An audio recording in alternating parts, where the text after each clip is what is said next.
Vika, thank you so much and wish you good luck. So now Vijay Reddy sir, ఈ film producer, వారిని మాట్లాడాల్సిందిగా కోరుకుంటున్నాము. అందరికీ నమస్కారం అండి. మాది బెంగళూరు అయినా అక్కడ మాట్లాడేది తెలుగే. మేము రెడ్డీసు. నాది అనీష్జీ ఒక జర్నీ చెప్పాలంటే, మేము క్రికెట్ గ్రౌండ్లో పరిచయమేమో 16 ఏళ్ళలో. సో అక్కడి నుంచి అదొక ఫ్రెండ్షిప్లా పెరిగి ఆమెట్గా అనీష్ ఒకరోజు ఇట్లే ఫోన్ చేసి, నేను మోడలింగ్ చేయాలనుకుంటున్నాను, ఏ కాలేజ్ సజెస్ట్ చేస్తావు అంటే, బెంగళూరులో బాల్డ్విన్స్ ఉండింది. సో అది ఫేమస్ అండి మోడలింగ్కి. సో అక్కడికి వెళ్ళు అని చెప్పాను అనీష్కి. ఆ తర్వాత అలాగే నేను మూవీ చేయాలనుకుంటున్నాను, హైదరాబాద్కి వెళ్ళిపోతామన్నారు. సరే నేను వస్తాను, పై ఏదో చేస్తాము, నేను ఒక హీరో అయిపోతాము, సరే వెళ్దాము అని అనీష్ చెప్పాను. సో అనీష్ నేను రెడీ అయిన తర్వాత, అనీష్ నువ్వు వెళ్ళు నేను వస్తాను అనేసి అనీష్ని అక్కడ వదిలేశాను 20 years ఏజ్లో. సో ఆ జర్నీ అక్కడ స్టాప్ అయ్యి ఇప్పుడు ప్రొడ్యూసర్ మూలకంగా నేను అనీష్ని హైదరాబాద్కి ఒక పిక్చర్ కంప్లీట్ చేసి, స్ట్రైట్ తెలుగు పిక్చర్ చేసి, ఇప్పుడు అనీష్ని నేను ప్రజెంట్ చేస్తున్నాను ఒక హీరోగా. So I'm proud of that and I'm proud of our journey also, నాది అనీష్ది. సో ఇలా కుదిరింది జర్నీ. ఆమెటికి అనీష్ కష్టపడుతూనే ఉంటాడు, కానీ ఆ ఫలితం రాలేదు. నేను ఒక మాట చెప్పేది అనీష్కి ఏంటంటే, ఒక ఎక్స్పీరియన్స్, పర్సనల్ ఎక్స్పీరియన్స్ ఇది మీతో షేర్ చేసుకోవాలంటున్నాను. చాలా రోజులు మీకు చిత్తూరుతో కణిపాకం దేవస్థానం తెలుసునా? సో అక్కడికి నేను ఎప్పుడు వెళ్తుండేవాడిని తిరుపతి దర్శనంకి వచ్చేటప్పుడు. సో ఇలాగే ఒక 10 years బ్రేక్ వచ్చింది. ఒక 10 years తర్వాత వెళ్ళాను. అక్కడ దిగిన తక్షణమే నాకు అనిపించింది, అప్పుడు ఫుల్ డెవలప్ అయిపోయింది ఆ టెంపుల్, కణిపాకం గణపతి టెంపుల్. సో అది చూశాక, అదేమో నాకు తెలియదండి, అలా చూశాక నాకు అనిపించింది ఆ గణపనికే టైం కావాల్సి వచ్చింది అంత అభివృద్ధికి. మనం ఎన్ని జన్మాలు ఎత్తాలి. సో కష్టపడుతూనే ఉండాలి, ప్రయత్నం చేస్తూ ఉంటే దేవునికే తప్పలేదు. అంత పెద్ద దేవస్థానం ఎప్పుడు మనసు చేస్తే ఎలాంటి కుబేర్లు ఉండారు, ఆంధ్రాలో క్రోర్స్ టుగెదర్ ఉండారు. అట్లాంటి దేవునికే టైం రావాల్సి పట్టింది అది అంత పెద్ద దేవస్థానం అయ్యేదానికి. సో మనమెంత మనుషులు ప్రయత్నిస్తూనే ఉంటాము, దేవుడు ఒకరోజు ఇస్తాడు అని. అది ఈ రీతి అనీష్ నేను చెప్పాలి అనిపిస్తుంది. అనీష్ అంత కష్టపడుతుంటారు.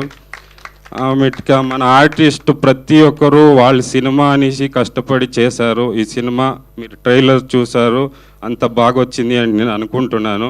నేను సినిమా కూడా చూశాను, సినిమా మీద నాకు నమ్మకం ఉంది. సినిమా చాలా బాగా వచ్చింది. అంతే ఖర్చు పెట్టాము, అంటే మేము లిటరల్గా 2 టేకులు చేసాము, తెలుగులో ఒక టేకు, కన్నడలో ఒక టేకు. ఆమెట్గా సో స్ట్రైట్ మాకు తెలుగు ఫిలం ఇది. ఆమెట్గా ఆర్టిస్ట్ రాజీవ్ కనకాల సార్ గురించి చెప్పాలి. ఆయన ఫస్ట్ వచ్చినప్పటి నుంచి ఆయన సపోర్టు మాకు అంతే బాగా ఇచ్చారు, సపోర్ట్ మూవీ మేకింగ్. కానీ ఇంకొక మాట ఏమంటే, కనకాల సారు అక్కడ షూటింగ్ రేపు ఫ్లైట్ బుక్ ఇంకా చేయలేదా, ఏమన్నా ఉంటే చేసుకొనేయండి, ఇంకొక రోజు ఎందుకు, నాకు ఏమన్నా ఉంటే ఈరోజే ముగించుకొని ఎల్లుండి పై అంటే ఏ ఆర్టిస్టు అలా చెప్పరు కదా సార్. సో ఇంకా టైం ఉంటే వాళ్ళకి ఇంకొక దినం రెమ్యునరైజేషన్ దొరుకుతుంది కదా. So his support was very very big to us as a senior actor. వాళ్ళ సపోర్ట్ మాకు దొరికింది. It was an inspiration for us. మా కన్నడ ఆర్టిస్ట్కి అంతే, హీ వాజ్ అన్ ఇన్స్పిరేషన్. చాలా బాగా అన్నీ నడిపించుకోవచ్చారు. He was guiding us also through, అంటే ఏదైనా తప్పులు ఉంటే ఇలా కరెక్ట్ చేసుకొని అని కూడా చెప్పారు. సో ప్రతి ఒక్క ఆర్టిస్ట్ చెప్పుకుంటూ పోతే మీకు బోర్ అయిపోతుంది, అందరూ ఇదే చెప్తుంటారు కదా, అందరూ బాగుంటారు, అందరూ ఆ సినిమాలో అందరూ బాగా చేస్తారు, మా హీరోయిన్స్ కానీ, మా మ్యూజిక్ డైరెక్టర్ కానీ. నేను నమ్మేది ఏంటంటే, మ్యూజిక్ లేకుండా ఏ సినిమాను లేదు సార్, మ్యూజిక్ ఉంటేనే సినిమా. రజనీకాంత్ గారు ఇలా అంటారు కదా, దానికి బీజిఎం ఇచ్చిన దానికే నా ప్రకారం అదంత ఫేమస్ అయింది అని నేను నమ్ముతాను. Because without that BGM effect, if Rajinikanth sir had done this, it would not have reached so much. వాళ్ళు గ్లాస్ వేసుకునేటప్పుడు కూడా ఆ బీజిఎం ఎఫెక్ట్ అది మొత్తం అంత రీచ్ చేసింది అని నేను నమ్ముతాను. So it's my personal experience. And Baba master sir ఎప్పుడు ఇప్పుడు మీరు చూశారు కదా, వాళ్ళు మా ప్రెస్ మీట్లో ఎట్లా ఆడుతుండారో సేమ్ వాళ్ళు అదే రొటీన్ అక్కడ కూడా. అంటే వాళ్ళ పర్స్పెక్టివ్ ఒక గుడ్ వైబ్ ఉంటుంది. వాళ్ళు ఎప్పుడు ఎక్కడున్నా is a very humble human being. I love you sir master, I love you master. చాలా మంచి మనిషి, కానీ అలా ఉంటారంతే. వాళ్ళు జాలీ వైబ్ ఉంటుంది వాళ్ళు ఎక్కడున్నా. ఇంకా అదే ప్రతి ఆర్టిస్ట్ అండి. నేను కన్నడలో కూడా మొన్న స్పీచ్ చెప్పాను, ఇప్పుడు చెప్తే రిపీట్ ప్లే చేస్తున్నాడు ఏంటి కన్నడ తెలుగు అనుకుంటారు, కానీ చెప్పేస్తాను అది కూడా.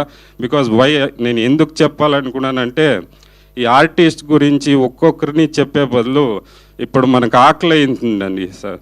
ఇప్పుడు 1 కేజీ చక్కెర పెడితే మనం తినలేము. సో దానికే కొంచెం రవ్వ, కొంచెం ఏలక్కి, కొంచెం గోడంబి, కొంచెం కేసరి అంతా కలిపితే అది కేసరి బాత్ అవుతుంది. కేసరి బాత్ 5 జనం పంచుకొని తినచ్చు కదండి. సో అందరి కడుపు నిండుతుంది. So as a film, as a production thing, all my artist, my technicians, my light bye అందరూ చేసి ఒక కేసరి బాత్లా చేసామండి సినిమా. అంత బాగా వచ్చింది సినిమా. అది నాకు నమ్మకం ఉంది. మీరు టీజర్ చూశారు, దయచేసి సపోర్ట్ చేయండి ఈ సినిమాకి. ఈ సినిమా రీచ్ కావాలి, ఇంకా 100 సినిమాలు చేయాలనే ఆశ